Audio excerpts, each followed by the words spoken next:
এবার তৌহিদ আফ্রিদির প্রেম বিয়ে বেঁচে গেছেন দিঘি। প্রিয় দর্শক, বিস্তারিত জানার আগে যারা এই চ্যানেলটি এখন পর্যন্ত সাবস্ক্রাইব করেননি, প্লিজ চ্যানেলটি সাবস্ক্রাইব করে পাশে থাকবেন। আলোচিত ইউটিউবার ও কন্টেন্ট ক্রিয়েটর তৌহিদ আফ্রিদির সঙ্গে মডেল ও চিত্রনায়িকা প্রার্থনা ফারদিন দিঘির প্রেম নিয়ে কম চর্চা হয়নি।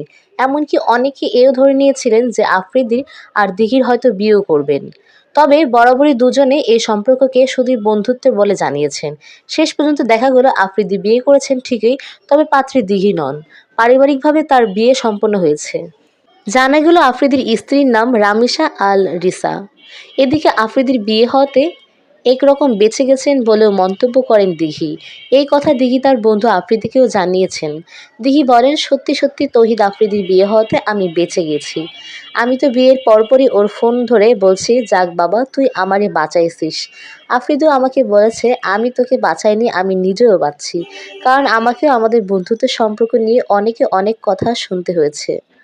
হুট করে বন্ধু আফ্রিদির বিয়ের আনুষ্ঠানিকতা সম্পন্ন হওয়াতে দিঘি সেই অনুষ্ঠানে থাকতে পারেনি। এই প্রসঙ্গে উঠতেই বলেন, এটা অনেকটা মেয়ে দেখতে গিয়ে বিয়ে হয়ে যাওয়ার মতো অবস্থা ছিল। ওই দিন শুধু দুজনের কাবিন হয়েছে, বিয়ের রাতে আমি জানতে পারি আনুষ্ঠানিকতা সেরে বাসায় চলে আসছে। দিঘি আগে থেকেই জানতেন রামেশা আর রিসার সঙ্গে তৌহিদ আফ্রিদির বিয়ে হতে পারে।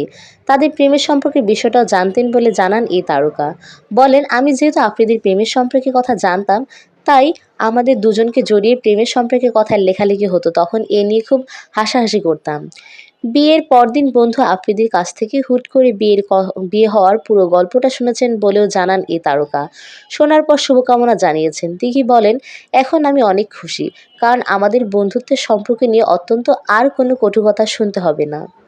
প্রিয় দর্শক, পুরো ভিডিওটি দেখে আপনার সুন্দর মন্তব্যটি আমাদের কমেন্ট বক্সে লিখে জানাতে পারেন।